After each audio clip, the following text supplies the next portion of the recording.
Generasi muda kita hari ini lebih gemar hidup di dunia virtual daripada di dunia nyata. Menurut laporan Asosiasi Penyelenggara Jasa Internet Indonesia, berdasarkan usia, penetrasi internet tertinggi berada di kelompok usia 13-18 tahun. Menurut laporan data Indonesia.id, Gen Z lebih lama bermain medsos daripada generasi lain. Selain kemudahan dan berbagai faktor lain yang menyebabkan mereka berpindah rumah ke internet atau secara lebih spesifik media sosial, hal lain yang mungkin menjadi faktor pendorong adalah karena hidup di dunia nyata itu rumit, terlalu banyak konspirasi, banyak kebohongan, dan konflik of interest. Tapi sebelum kalian lanjutkan keputusasaan kalian tentang dunia ini yang dikonstruksi oleh berbagai jenis kepentingan, aku mau ngomongin tentang sikap dan tindakan kita terhadap dunia yang sedang kita jalani sekarang. Sebuah dunia yang seolah-olah seperti di surga, di mana semua sudah tersedia dalam ruang bernama Big Data. Sehingga hanya dengan ongkang-ongkang kaki saja, kita sudah bisa memperoleh informasi apapun. Bahkan kita juga bisa menggerakkan dunia dari balik meja dengan hanya bermodal jemari yang cekatan di layar ponsel. Baiklah, pembahasan ini akan aku mulai dengan narasi Indonesia Emas tahun 2045. Aku ulang, kita bangsa Indonesia akan mencapai Indonesia Emas di tahun 2045. Loh, kok bisa? Dulu, waktu aku masih magang jadi wartawan, itu sekitar tahun 2013, orang-orang sudah membicarakan tentang bonus demografi. Terutama ketika aku datang ke sekolah-sekolah untuk melakukan wawancara. Karena di koran tempatku magang, aku ditempatkan di pos pendidikan. Nah, mereka, para narasumber yang aku wawancarai ini membicarakan tentang pergantian kurikulum tingkat satuan pendidikan atau KTSP yang akan beralih ke kurikulum 13. Perubahan kurikulum ini dilatar belakangi oleh adanya tantangan masa depan dan juga kompetensi masa depan. Beberapa tantangan masa depan misalnya globalisasi, kemudian ada masalah lingkungan hidup, kemajuan teknologi informasi, konvergensi ilmu dan teknologi, kemudian juga ada ekonomi berbasis pengetahuan, kebangkitan industri kreatif dan budaya, pergeseran kekuatan ekonomi dunia, pengaruh dan imbas teknosains, kemudian mutu investasi dan transformasi pada sektor pendidikan. Tapi saat itu, sesuatu yang mengunci pikiran saya tentang pergantian kurikulum ini adalah hasil penelitian Kemendikbud tentang komparasi kemampuan akademis pelajar Indonesia dengan pelajar Korea. Di Korea, pelajar yang mampu menjawab pertanyaan-pertanyaan esai, pertanyaan-pertanyaan yang didasarkan pada pertanyaan why and how, pertanyaan-pertanyaan yang membutuhkan jawaban rasionalisasi, itu lebih tinggi persentasenya, sekitar kurang lebih 70% daripada pelajar yang hanya bisa menjawab pertanyaan-pertanyaan yang tidak membutuhkan jawaban rasionalisasi. Sebaliknya, di Indonesia, pelajar-pelajar yang bisa menjawab pertanyaan-pertanyaan yang tidak membutuhkan rasionalisasi lebih tinggi persentasenya daripada yang membutuhkan rasionalisasi. Jadi, pelajar kita itu sebelum tahun 2013 atau mungkin masih sampai sekarang lebih mampu menjawab pertanyaan-pertanyaan multiple choice. Kira-kira begitu, pertanyaan-pertanyaan yang membutuhkan jawaban sekadar tahu daripada pertanyaan-pertanyaan esai, pertanyaan-pertanyaan yang membutuhkan solusi, kreativitas, dan pemikiran. Contoh, kamu mungkin tahu pernyataan terkenal dari seorang Descartes, cogito ergo sum, I think therefore I am. Tapi kamu mungkin pusing jika harus menjawab pertanyaan kenapa Descartes bisa punya pemikiran seperti itu, cogito ergo sum. Apa rasionalisasinya? Atau contoh lain yang dekat dengan kita. Sebagian besar dari kalian pasti tahu jawaban dari pertanyaan apakah kamu tahu kalau Indonesia sedang dilanda cuaca panas terik di sepanjang bulan Oktober kemarin? Jawabannya pasti tahu. Tapi beda lagi kalau pertanyaan yang diajukan menuntut jawaban ulasan atau rasionalisasi. Bagaimana cuaca panas terik bisa melanda Indonesia di sepanjang bulan Oktober kemarin? Ini dua tipe pertanyaan yang berbeda. Dan nyatanya menurut temuan yang saya bicarakan tadi, pelajar kita lebih mampu menjawab pertanyaan-pertanyaan yang orientasinya hanya pada taraf tahu daripada pertanyaan-pertanyaan yang menuntut jawaban rasionalisasi. Menindaklanjuti cerita itu, hari ini kita juga sedang dihadapkan pada narasi bonus demografi dan Indonesia Emas tahun 2045.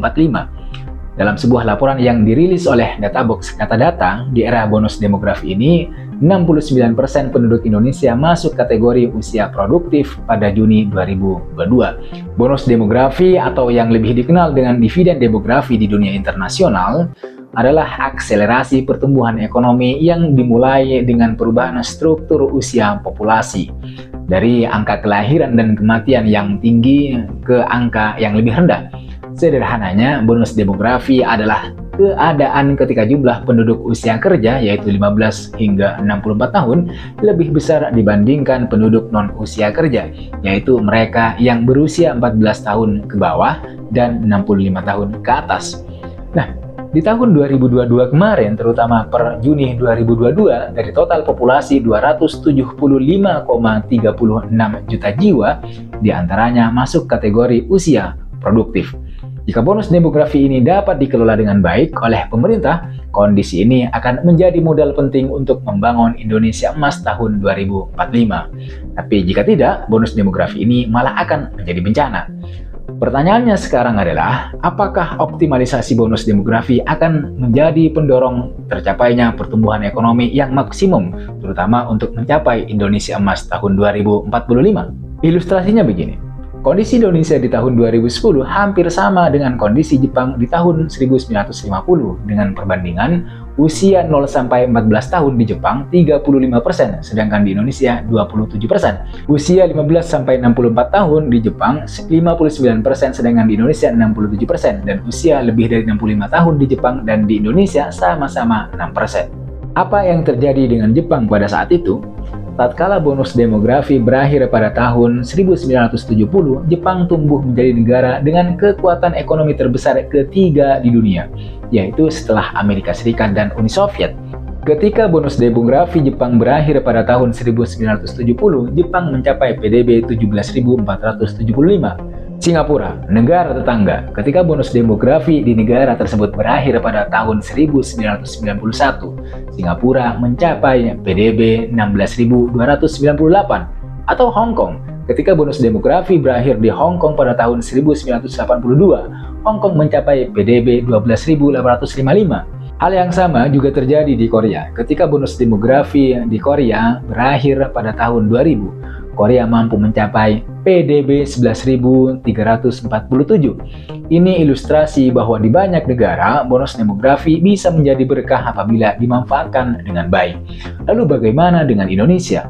Menurut Gamal Albin Said, jika pertumbuhan ekonomi Indonesia 6%, maka tahun 2030 kita akan mencapai PDB 3.583. Namun jika pertumbuhan kita 10%, maka di tahun yang sama kita akan mencapai PDB 7.243. Apakah cukup?